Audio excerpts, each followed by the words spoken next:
Subscribe कीजिए Heal with Doctor YouTube channel को, साथ ही बेल आइकन भी दबाएं ताकि आप लेटेस्ट हेल्थ रिलेटेड वीडियोस सबसे पहले देख सकें।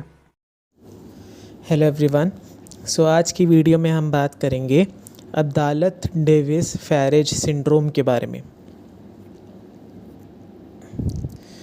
तो अब्दालत डेविस फैरेज सिंड्रोम एक तरीके का फेकोमेटोसिस है। फेकोमेटोसिस एक स्किन की कंडीशन है जिसके अंदर स्किन के ऊपर हाइपर पिगमेंटेड दाने निकल जाते हैं और वो दाने आपको एक बर्थ मार्क की तरह दिखते हैं।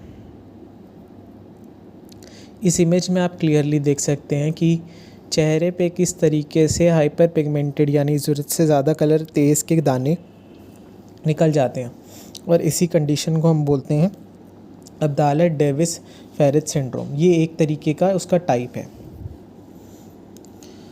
और ये जो बीमारी है वो हमारे मस्तिष्क से जुड़ी है यानी सेंट्रल नर्वस सिस्टम से जुड़ी है, जिसके साथ साथ स्किन एबनॉर्मेलिटीज़ होती है जो कि मैंने आपको भी बताई। इसका जो कैरेक्टरिस्टिक फ़ीचर है वो यही है कि आपकी ज़रूरत से ज़्यादा स्किन का कलर चेंज होगा या स्किन के ऊपर दाने होंगे। अब ये देखा जाता है कि ये एक रेयर जेनेटिक डिसऑर्डर है। बहुत सारी रिसर्च और स्टडीज़ इस पे हो चुकी है जिसके बाद ये पता लगाया गया है कि एक रेयर जेनेटिक डिसऑर्डर है जिसके अंदर अगर दोनों पेरेंट्स अफेक्टेड होंगे तो ही ये बच्चे को इनहेरिट होता है। इस इमेज में आप क्लियरली देख सकते हैं कि कैसे इस छोटे से बच्चे की स्किन के ऊपर हाइपर पिगमेंटेशन है, स्पॉट्स हैं, डार्क स्पॉट्स कह लो। इसकी स्किन पे जो ये स्पॉट्स हैं इसको हम फ्लेकोमेटोसिस बोलते हैं और उसी का एक सब टाइप होता है ये प्रॉब्लम। तो अब हम बात करते हैं इसके लक्षणों की यानी सिम्टम्स ऑफ दिस डिज़ीज़। सबसे पहले तो albinism. Albinism is nothing but absence of pigment of hair, यानी बालों की भी कलर पिगमेंट के अंदर कमी हो जाना, बाल फेड होके वाइट हो जाते हैं। इसके बाद इर्रेगुलर डिक्रीज स्किन पिगमेंटेशन। अब क्योंकि हम जानते हैं कि इसके अंदर पिगमेंटेशन का फ़र्क आता है, हाइपर पिगमेंटेड स्पॉट्स बन जाते हैं और स्किन जो है वो डल कलर की होना शुरू हो जाती है।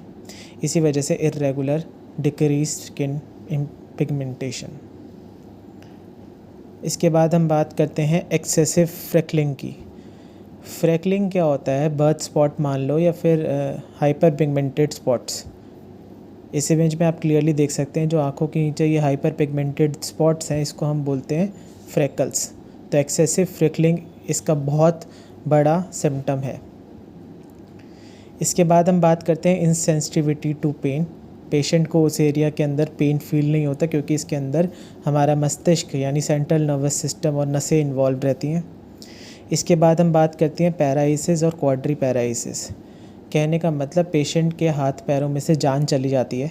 अगर सिर्फ हाथों से जान जाए या सिर्फ पैरों से जान जाए तो उस कंडीशन को हम बोलते हैं पैरालिसिस।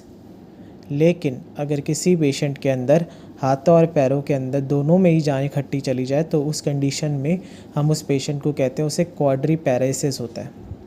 ये बहुत ही ख़तरनाक प्रॉब्लम है और ये आगे जाके पैरालिसिस में भी बदल सकती है। तो अब हम बात करते हैं कि अगर किसी पेशेंट को हमें पता चला है कि ये लक्षण है तो इन लक्षणों से कैसे आगे बढ़ा जा सकता है, इसको कैसे जाना जा सकता है कि ये यही डिसऑर्डर है या कोई और सिंड्रोम तो नहीं। तो जांच करनी पड़ती है, तो इन्वेस्टिगेशन एंड डायग्नोसिस। सबसे पहले हम ब्लड टेस्ट करा के देखते हैं। ब्लड टेस्ट के थ्रू हम ये देखते हैं कि हमारा जो खून है उसके अंदर कितना इन्फेक्शन है, किस तरीके का इन्फेक्शन है। साथ साथ ये देखते हैं कहीं इसके अंदर कोई और तरीके की दिक्कतें तो नहीं जो हमें पता होनी चाहिए ताकि हम दूसरी बीमारियों से इस बीमारी को अलग कर सकें। इसके बाद एक्सरे और सीटी स्कैन के थ्रू, साथ में एमआरआई, ये तीनों रेडियोलॉजिकल एग्जामिनेशंस के थ्रू हम ये देखते हैं कि क्वाड्री पैरालिसिस के साथ साथ कोई डिस्क बल्ज हो या फिर बोनी प्रॉब्लम साथ में कोई हो तो उस चीज़ के लिए एक्सरे, एमआरआई, सीटी स्कैन कराते हैं। इसके बाद हम कहते हैं जेनेटिक मार्कर टेस्टिंग। देखिए बहुत सारे स्पेसिफिक मार्कर्स अवेलेबल है मार्केट के अंदर जिसकी टेस्टिंग की जाती है। इसके बाद ये कंफर्म किया जाता है कि अच्छा ये जेनेटिक प्रॉब्लम है या नहीं। और अगर ये जेनेटिक प्रॉब्लम है तो क्या ये म्यूटेट होके एक जनरेशन से दूसरी जनरेशन में जाएगी।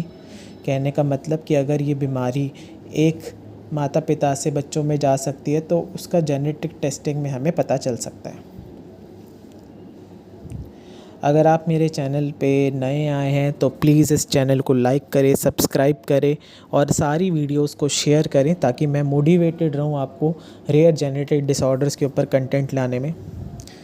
सो अब हम बात करते हैं इसके ट्रीटमेंट के बारे में कि कैसे हम इसका इलाज कर सकते हैं। सबसे पहले तो बहुत स्पेसिफ़िक सप्लीमेंट्स की ज़रूरत पड़ती है इस कंडीशन को ठीक करने में, क्योंकि अभी भी रिसर्च चल रही है कि इसका कोई परमानेंट इलाज नहीं है।